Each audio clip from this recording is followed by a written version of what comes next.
the Celebrity Jobber Podcast with Jeff Zito. If you like what you hear, please subscribe, give a 5-star rating, and leave a review. Check out all our past episodes on Apple Podcasts, Spotify, or wherever you pod. What if these celebrities weren't famous? What would they have become? What was their first job? We're about to find out. Today we are speaking with a legendary actor from a legendary acting family.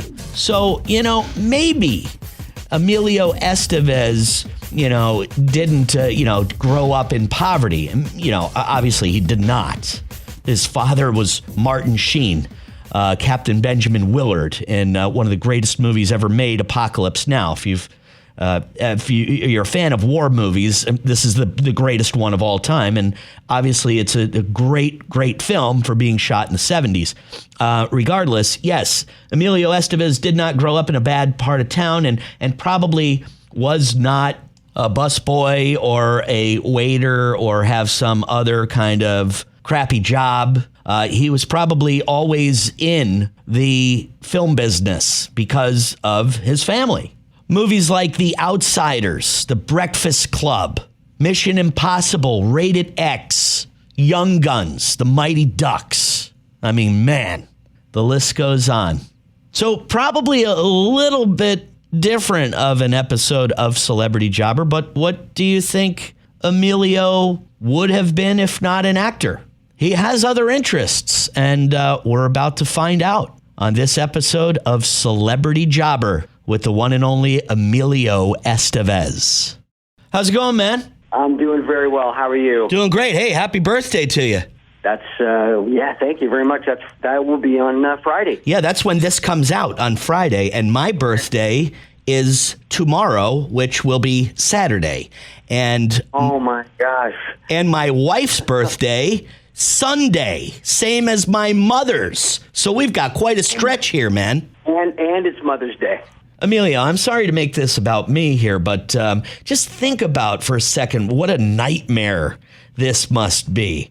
My wife's birthday on Sunday, my mother's birthday also on Sunday. It's also Mother's Day. I'm sure my wife's going to want to do something on her birthday. My mother's going to want us to do something with her on her birthday, also Mother's Day. And then, hey, what about me? It's my birthday the day before. My day gets completely wiped out from all of these other events, like the story of my life. I think I was actually born on Mother's Day. I bet you were. So, yeah, you could kind of relate to what I'm going through, Emilio was my little Mother's Day present. Oh, okay, Mom, but what about me? Yeah. How's it going? You staying busy? Oh, yeah. No, we're all fired up about this release, or re-release, I should say. And we're just excited that people are going to be able to see the film again on the big screen and see it in community, and it's just been an amazing experience to be out there on the circuit again, talking about something that I love. So we are talking about the re-release of the movie The Way, which came out in 2011, and it stars you and your dad, Martin Sheen. And the movie, it's pretty deep. It's about a father. It's about a son. Son dies. I don't want to say too much, but then again, the movie's 12 years old, so not really a spoiler alert here. But tell me a little bit about the re-release of The Way. That's right. We're out on Tuesday through Fathom Events. And Fathom Events, they do these one night only, 2 nights. And generally it's classics or movies that are having an anniversary, like a 10-year or a 20-year anniversary, or they do Casablanca or It's a Wonderful Life. So they had a slot open on the 16th, and they said, we believe that since the film is no longer available on streaming services and the DVD is so hard to get, how about we put it back in theaters and we allow people to rediscover it on the big screen? And I was just like, oh my gosh, yes. Did you write this movie? I did. Wrote and directed it. How much of that do you do these days? In terms of writing and directing films opposed to just starring in them? Well, I've always been a writer. I've always, even back in the day when I was doing The Outsiders and Repo Man and Breakfast Club. I was off in my trailer generally writing what I believe would be my next film. So even during St. Elmo's Fire, I was writing Men at Work. So I've always been somebody who took a proactive role in shaping my career. I had always wanted to write and direct. I'd always seen and thought of myself as a storyteller, and so for me, it felt like a natural extension of being an actor to be able to write roles for other actors and create stories that would and especially ensemble stories. If you know the types of movies that I've been attracted to writing and directing, whether it's Bobby or The Public or The Way or At Home, it has featured larger casts, and it always is driven by performance and dialogue, and mostly I've leaned into dramas. Now, Emilio, have you always been, with your dad being such a legend in the industry, have you always been attracted to film? Was there ever a part of you that wanted to move into another direction? Because I do know that you traveled with your old man to the Philippines when he was shooting Apocalypse Now. So, I mean, was that a job for you at the time? But was there ever anything else other than film? I'd always thought that if I wasn't an actor, I would potentially be a journalist, but that's just something that I've flirted with.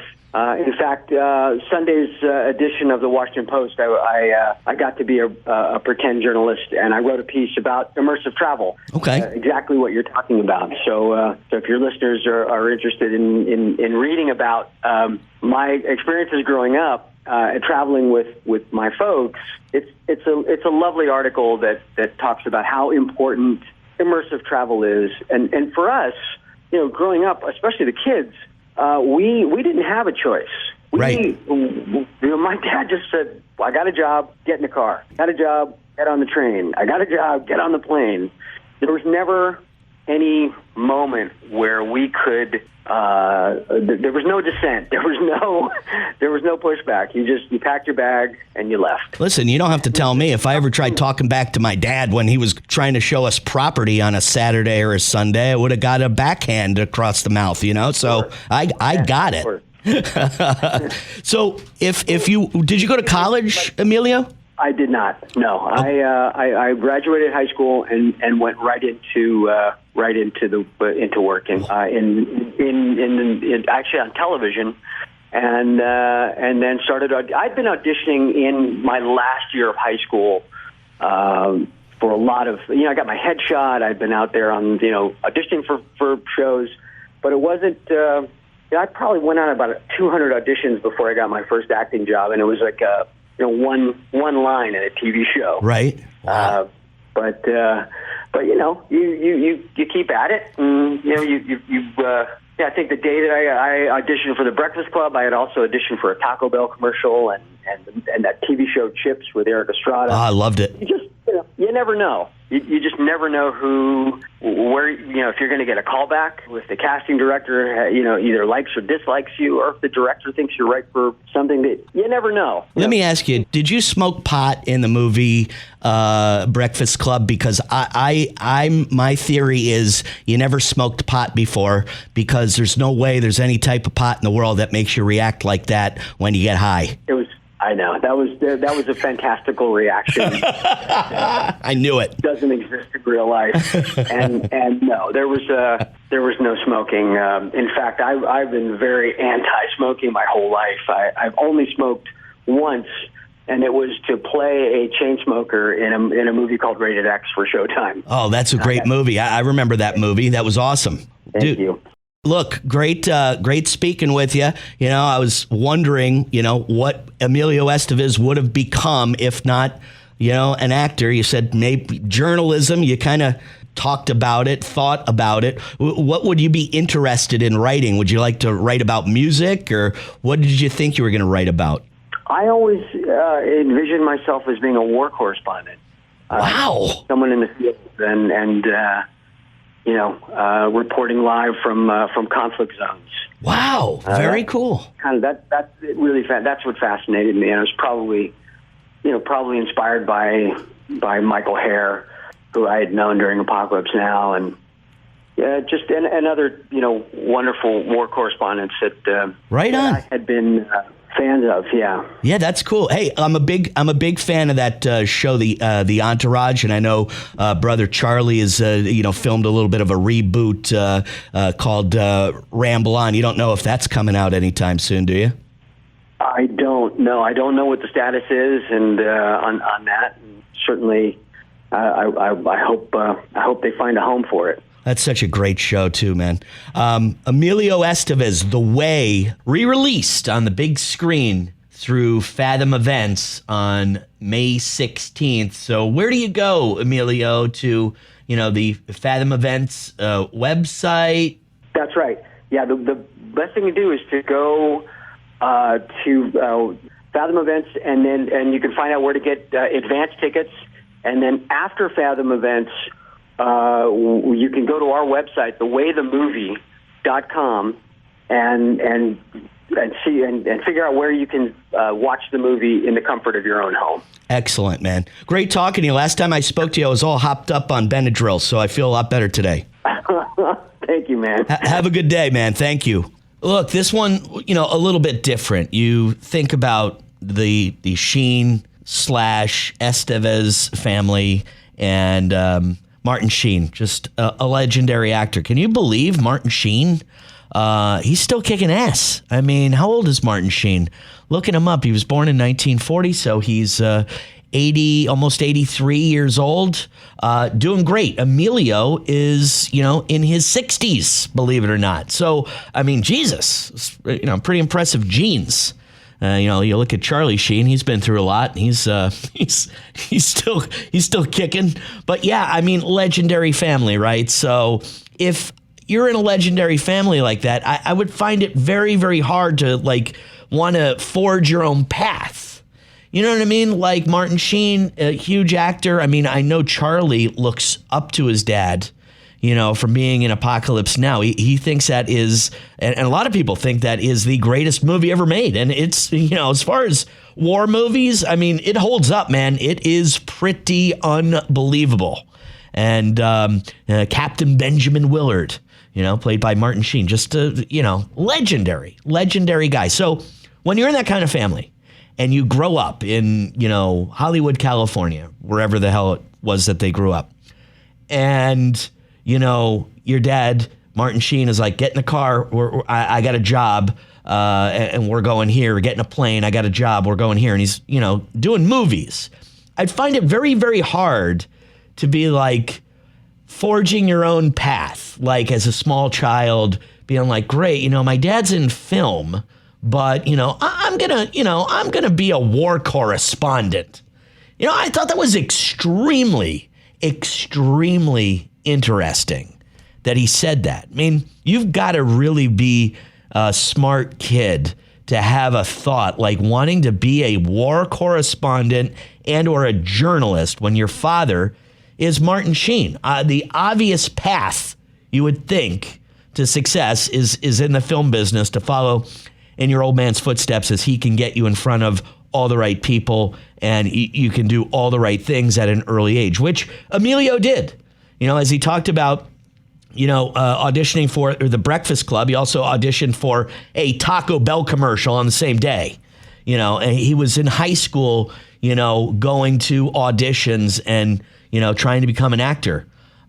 So, I didn't really ask him what was your big break, because there is, he didn't have a big break. I mean, he was Martin Sheen's son. His big break was, I would imagine, The Breakfast Club, and probably put him on the map. And he's done so many other great movies. One of my favorites is with his brother Charlie. It's this movie about two garbage men.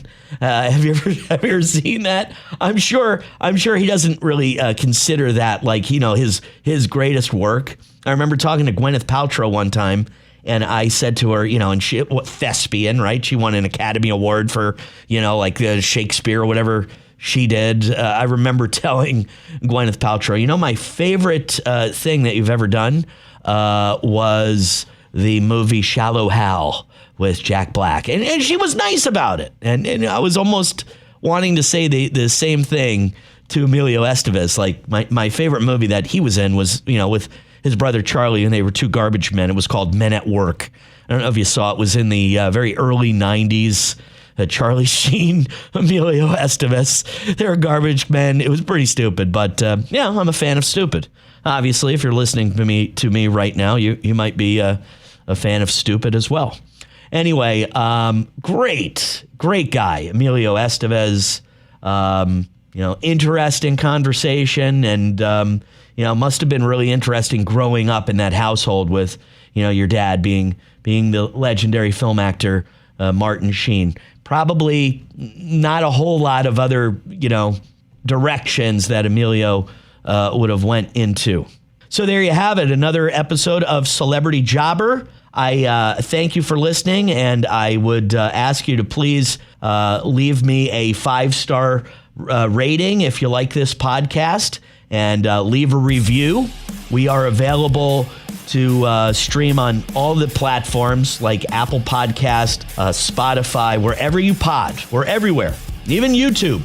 It's not that exciting on YouTube, but you can listen to us there. Plus, you can check out all the past episodes up on celebrityjobber.com. So, until next time, this is the Celebrity Jobber Podcast. I'm Jeff Zito, and thanks again for listening.